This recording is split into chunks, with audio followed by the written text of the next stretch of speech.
Good afternoon. I'm George Latimer, Westchester County Executive. Welcome to Mount Vernon High School on California Road in Mount Vernon. This is not sixth period lunchtime, and it is not 1969 or 1970.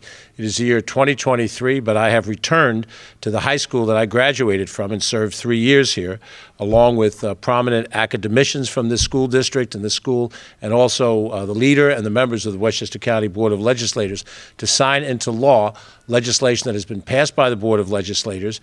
And I'm going to introduce the people who are with me here today. First of all, I'm very honored to be standing with those individuals who are leading the Mount Vernon School District, the school district, again, that I graduated from. I went to elementary, then called junior high school, middle school now, and high school in the district. It is led by Dr. Kim Smith, who is the interim superintendent of schools for Mount Vernon, and she is joined by a number of important individuals. We have with us Dr. Jamal Doggett, who is the assistant superintendent of curriculum and instruction. We have Mary Tiggs, who's the assistant superintendent of HR. We have Dr. Mary Gabaton, who's the assistant superintendent of pupil personnel services. We have Dr. Beverly Jones, who's the assistant superintendent of administration, and I lost the last two words here. Climate and culture. Climate and culture. I guess my penmanship was not up to speed when I was a student here. And have I missed any of my other colleagues here from the Mount Vernon system? I caught everybody? Very good. I'm joined, as I always am, by our Deputy County Executive, Ken Jenkins. And I have with us as well the Chair of the Board of Legislators. You'll be hearing from her in just a second, the Honorable Catherine Borgia. And we have three members of the Board of Legislators, Legislator Chris Johnson, who is the majority leader of the board, representing Yonkers. We have Catherine Parker, legislator from Rye, former majority leader. And we also have David Tubiolo, a legislator from Yonkers. And so it's a very all-star cast of individuals that we have here. My mission today is to sign a piece of legislation that was passed by the Board of Legislators most recently, which we submitted a number of weeks before. It went through the scrutiny of the legislature, and Chairwoman Borgia will talk about that process and some of the discussions that went into it. We're very proud that the bill was passed unanimously, and in a few seconds I'm going to sign it into law. The bill was one that came out of the headlines, as they like to say, ripped from the headlines. And the headlines that has made so much attention over the last 3 or 4 months, ever since Election Day last November, was the election of a gentleman to the Congress of the United States out of Long Island by the name of George Santos. And I'm not saying anything that we all don't know about. Mr. Santos was less than truthful in the things that he referenced in terms of his background when he ran and won his race for Congress. He asserted that he had gone to Baruch College and graduated. He did not. He asserted that he was a star player on their championship volleyball team. He was not. He indicated that he was an investment banker, including a stint at Goldman Sachs, and he was not. He indicated that he started his own company and had made quite a bit of money doing that, and he did not. He also made assertions about his mother having died at the 9/11. She did not. Also that he is the grandson of Holocaust survivors. That also is untrue. And when asked about his religious affiliation, he said he was Jew-ish. Not to state that he was Jewish, but to attach himself to this. This may be the most egregious example of a public office holder having lied. And we could say mistruths, misrepresented. He lied. And he lied repeatedly. And it become the source of great humor and nighttime talk show commentary. But the fundamental bottom line of this is that the story of George Santos is not just the story about George Santos. It is one of those stories that feeds into a narrative. And that narrative is out there in the body politic. It's out there with people of all different ages and political persuasions, that all politicians are like George Santos. All politicians lie. None of them are truthful. None of them are in office for any reason other than the most narrow, selfish of reasons. And I'm joined here by members of the Board of Legislators who are here for reasons that are important to them, and whether we agree or disagree on a particular issue, they're here as elected officials because they validly believe in serving the public. And they also validly believe in telling the truth about themselves as a foundational basis for the truth that you would tell the community on issues of importance. We have with us Chris Johnson, as I mentioned, the majority leader. He is an actual graduate of LIU CW Post, where he holds a Bachelor of Science degree, and he went on to have a master's degree in school counseling at Fordham University. I'm joined here by Catherine Parker, who's a graduate of Providence College and actually owned her own business. I've been in the store when she owned it, so I know it existed as such. David Tubiolo is a proud graduate of Syracuse University. Prior to that, Fordham Prep High School. And Ken Jenkins, our Deputy County Executive, is also a graduate of Fordham Prep for high school, and he has his bachelor's degree from Iona University, now raised to university status. And Chairwoman Catherine Borgia is a proud graduate of Binghamton University, the SUNY system, with an undergraduate degree and a master's of business administration from NYU's Stern School. Those are real accomplishments. And the accomplishments, the educational accomplishments, my friends in the academic world, many of whom hold doctorates, this is a serious discipline. You do not get a doctorate degree. You do not get an MBA unless you work hard. And it is nothing short of thievery to argue that you have a degree which you did not earn, or that you worked in a field of endeavor when you did not do it, and other people actually did the work in those situations, struggled through the day-to-day situations that we all go through. I'm here at my alma mater because this institution is a part of my life. I talk about my youth in Mount Vernon a lot, and the older I get, you'd wonder I'm more distanced from the time I spent here as a student and then when I lived in the community after I graduated high school. But this building holds not just memories, but it holds an opportunity for other people. But for those young people, we have to begin with the fundamental reality of truth. We can no longer accept in this society that a lie is as good as the truth, and we're seeing it propagated in so many different ways in the public domain, where you say anything in order to achieve something. You say anything because it's your opinion, it's your free speech. Well, there are such things as facts. They are objective facts. And in the bill that's before us today, we're making a very simple statement, that if you are going to be a candidate for the county legislature or for the county executive position, you must be factual and accurate in describing what is your employment background, what is your educational background, and if you have served in the military, or you assert you've served in the military, that you are accurate in that information as well. Those are fundamental baseline situations.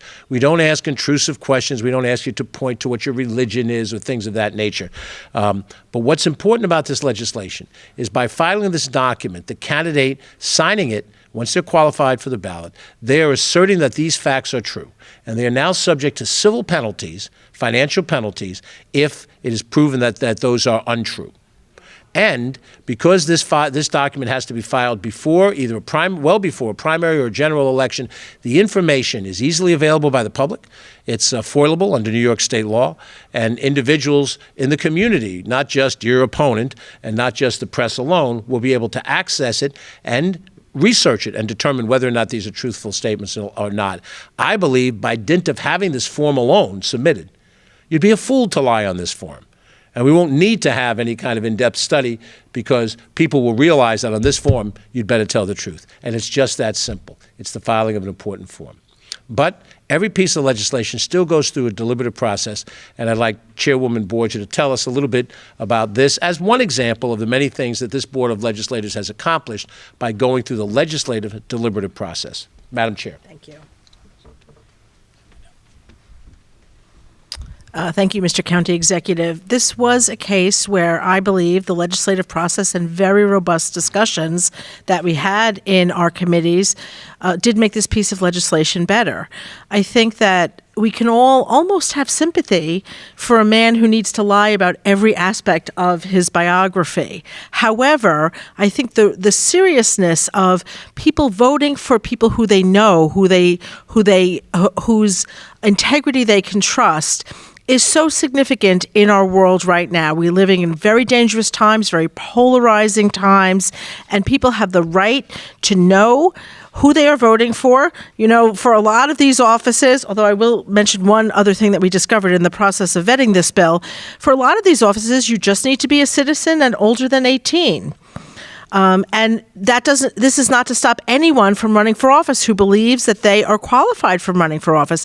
This just is to say you're telling the truth about who you are and what your experience is. One of the interesting things that we came across, though, when we were looking at this bill was that our charter said that a man could be county executive if he were a freeholder, a property owner, and living in Westchester County for a greater than 5 years. So obviously, property holder is wildly unconstitutional, so we were able to take that out. And anytime we have a piece of the charter that we're changing, we also make it gender neutral because, of course, in Westchester County, we encourage everyone who feels the need to serve the people of Westchester County. In this bill negotiation, some of the other things we thought about was what's the right to privacy, and we do feel that there are some things that you can keep private when you are an elected official or running for office. So we did delete some of the things that we would have on our ethics declaration, which all elected and appointed officials do every year, but that we didn't think was relevant for the public. So information about a spouse or information about a spouse's occupation doesn't necessarily have to be part of this form. So through the back and forth, we had a rigorous conversation. As usual, that type of thing made the information better. We also added, because it came up at the table, people who are appointed to elected office. So sometimes when someone resigns, there's an appointment before there's a new election. So we thought, well, those people should also be subject to the same level of scrutiny. So all in all, it was a good process, an interfamily process, where we had negotiations back and forth, and at the end of the day, we came up with a piece of legislation that serves the people of Westchester, and frankly, that we hope is a model for other municipalities. So thank you, George, for bringing this to us, and thank you to my colleagues for the effort and work that we all put into it together, and we're very pleased to be here today. And thank you for the hospitality. A couple of points more before I sign the bill into law. This law governs county legislators and county executive candidates in Westchester County. Those are the only two elected positions that we as elected county officials have the ability to modify in this fashion.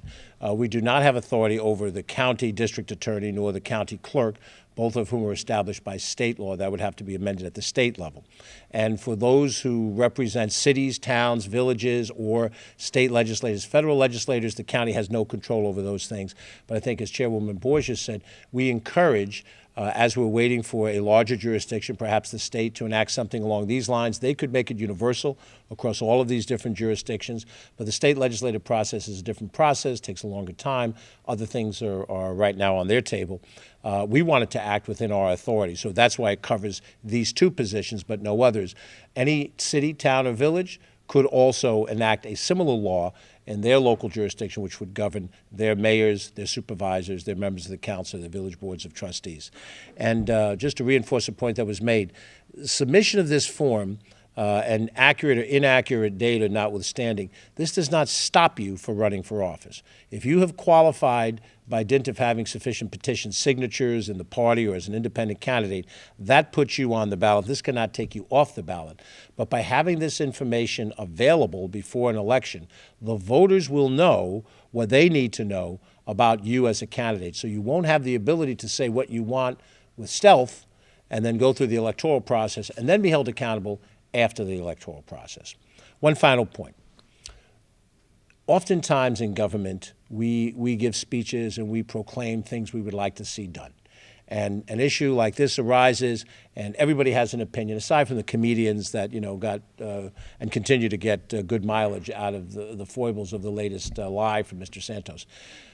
But you don't always see a concrete action to address this. Within our authority, this is an action we could take, and now we have taken. And that's an important situation. Here in Mount Vernon, we took an action, all of us took an action, to rebuild Memorial Field after 12 years of it laying in disrepair. And like Phoenix rising from the ashes, our action, along with mayor and the council of the city of Mount Vernon, we made something specific happen. So when you hear people say those politicians, all they do is talk, this is an action. This is a substantive action to respond to the moment. And we hope it'll have a curative effect. We've not had incidents like this in these positions in the past, and now we hope we won't have them again in the future. So I thank you, Madam Chair, for submitting this bill for my signature, and I'm going to move over to the official desk provided to me by my friends in the Mount Vernon School District so that I can affix my signature to the legislation, making it law.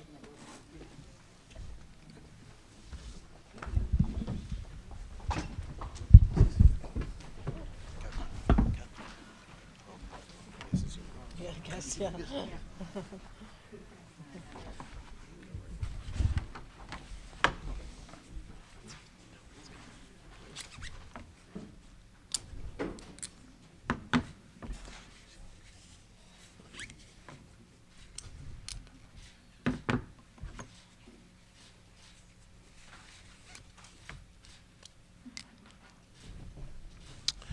I have before me here local law intro for 2023, number 86.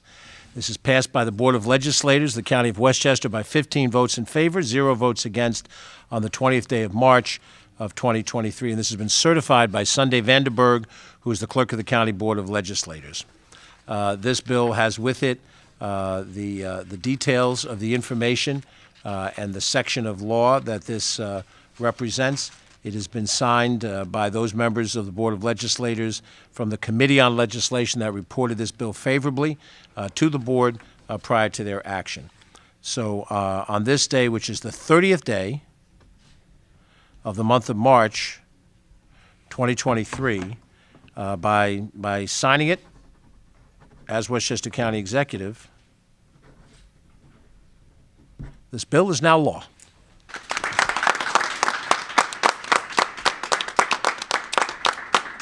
She is getting quite a collection of these pens, but deservedly so, and because she was the introducer of this. Catherine Borgia, our chair of the board, thank you. Thank you. Thank you very much, George. And on behalf of the majority, if our minority leader was here, I'd be happy to do that as well. But Christopher Johnson, our majority leader, has a pen for us. And would you like us to give one to the minority leader?